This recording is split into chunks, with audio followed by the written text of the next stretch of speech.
네. 자, 안녕하세요. 투자자분들. 저 서우십니다. 어제, 국내 증시, 급락, 특히 코스닥, 급락에 이어서, 미증시도 좀 약한 모습을 보였습니다.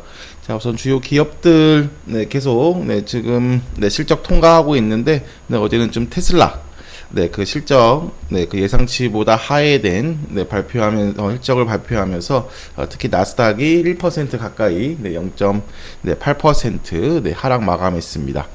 자, 우선 이제 매출액은 이제 전년 동기 대비 테슬라가요, 24% 이제 증가했는데, 이제 순이익이 25억 1,300만 달러입니다.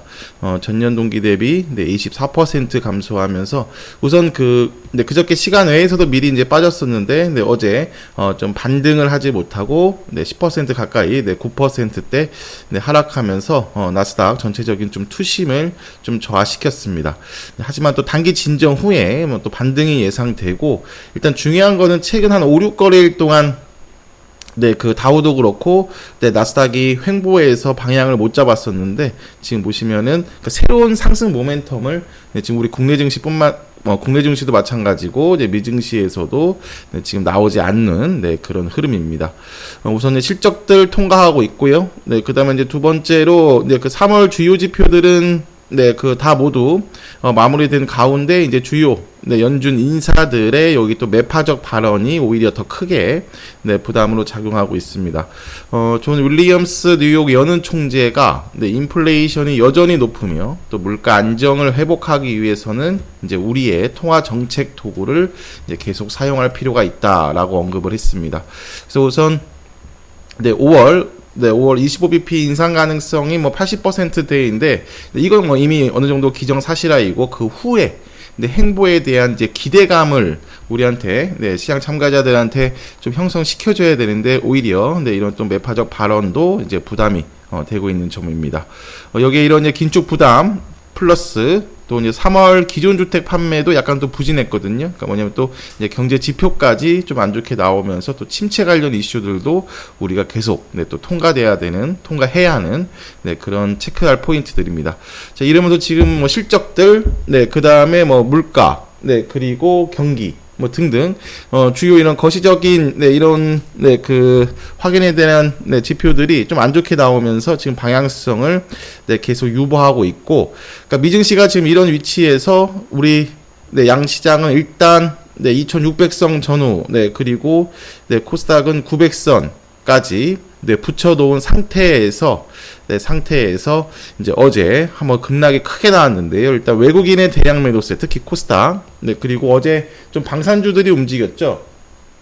현대로템이라든가 항공우주 등 방산주가 좀 움직였었는데, 윤석열 대통령이 이제 우크라이나 무기 지원이 가능하다라고 언급하면서 이쪽 방산주 쪽은 뭐 어떻게 보면 좀 수주 모멘텀인 거니까 일부 상승했으나, 전체 증시에는 이런 부분들이 지정학적 리스크로 작용되면서 가장 안 좋습니다. 해외입니다. 특히 외국인은 이런 거에 크게 민감하게 반응해요. 우리 북한 이슈도 마찬가지고.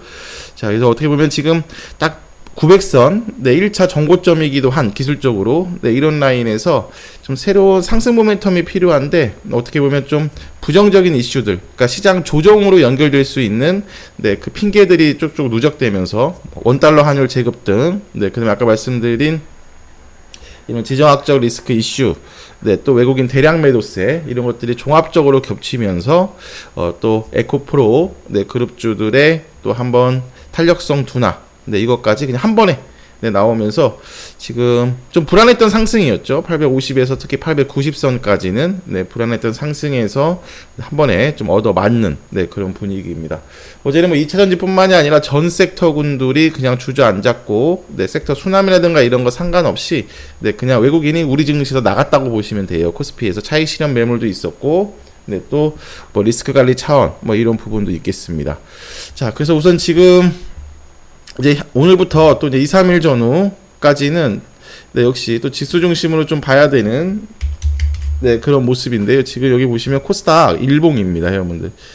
코스닥 일봉인데 좀 더 빨랐어야 될 조정, 좀 더 빨리 있었어야 되는 조정, 조정에서 지금 보시면 이거 좀 이 부분이 특히 한 850에서 900선 부분까지가 에코프로 중심으로 한 일부 시총 상위 네, 종목군 중심으로 네, 올린 위치이기 때문에 우리 여기까지는 1차 네, 단기 네, 지지 라인 확인하러 내려오는 거를 열어둡시다. 네, 870에서 네, 850선 전후. 네, 1차 네, 여기를 확인해야 네, 확인하고 가는 것을 네, 열어두고 따라서 거꾸로 네, 오늘 또 미증시 약세 영향으로 한번 개파락을 크게 출발하거나 네, 그리고 또 하루 이틀 또 눌러주면 네, 요 노란 박스 구간에서는 다시 저가 매수세가 많이 들어올 겁니다. 우리 이런 구간들을 한번 생각해 보면 좋겠네요. 그렇죠?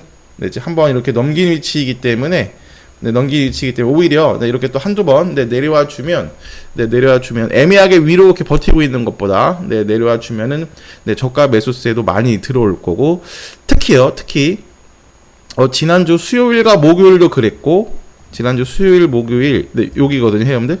네, 지난주 수요일 목요일도 그랬고 어제도 그랬고 2차 전지들 있죠. 네, 2차 전지들은 특히 외국인이 이렇게 내려올 때 다시 이렇게 매수하는 네, 그런 모습이 지금 포착되고 있거든요. 그러니까 뭐냐면 이제 에코프로가 네, 상승 탄력이 끝났다고 해서 2차 전지가 끝나는 게 아니라 오히려 덜 오른 2차 전지 종목군은 네, 요번 이런 조정 구간에서의 매집 찬스이고 기주도주들도 좀 충분하게 조정을 주면 다시 네, 반복 매매할 네, 타점이라고 보시면 되겠습니다. 그렇죠? 그래서 특히 어제 이제 PNT가 네, 자세히 설명드렸습니다. 제 3자 배정까지 네, 그 장중 네, 역사적 신고가까지 달성했죠. 그래서 1차 저희 목표가에서 챙겼고 지금 지수 영향으로 쭉 다시 반납했으나 다시 또 매집할 수 있는 좋은 라인들이거든요. 그래서 이렇게 덜 오른 종목군들 하나기술도 지금 보시면은 이렇게 신고가 랠리 후에 어제 지수 조정으로 급하게 밀렸거든요. 그래서 이렇게 한번 넘긴 박스권이기 때문에 또 하루 이틀 지수 진정되면 또 박스권 상단 돌파 시작점 PNT도 그렇고 지켜줄 겁니다. 그래서 이런 종목들 후발주자들이거죠. 많이 다 올려드렸습니다. GI텍도 올려드렸었죠, 어제. 그렇죠? 네, 돌파 나왔었고 STX도 똑같이 차트 똑같잖아요, 여러분들. 네, 이렇게 돌파가 나왔는데 그 돌파 후에 어제 지수 급락 영향으로 윗골이 길게 단 종목군들은 이제 하루 이틀 네, 지수 진정 후에 다시 네, 매집할 수 있는 타점이고 이제 기주도주들 뭐 리튬 관련주도 마찬가지고 네, 미래나노텍이라든가 많이 내려왔네요, 여러분들. 그쵸? 네, 미래나노텍도 네, 최근 지수 조정에 많이 내려왔고, 네, 그 다음에 외국인 수급 이상 없고, 네, 강원에너지도 마찬가지고, 네, 이런 식으로 이제 리튬 관련주든 뭐 소재 쪽든, 네, 기주도주들, 네, 이렇게 지지라인에서 반등 먹기 타점들도 이제 많이 나올 겁니다. 그래서 언제든 항상 네, 그 조정이라든가 또 변동성, 아래로의 변동성은 불편하나, 네, 오히려 잘 됐다. 이렇게 꾸역꾸역 지수만 네, 올려주는 거 말고 한번 털어내고 네, 차익 실현도 나오고 네, 그리고 또 반대로 저가 매수세는 나오고 어제 외국인이 장중 4,200억까지 나갔다가 장 막판에 3,200억까지 줄였거든요. 그러니까 거꾸로 말하면 또 여기 밑에 어제 하단 부분에서는 한 1,000억 정도가 들어오고 있는 모습이에요.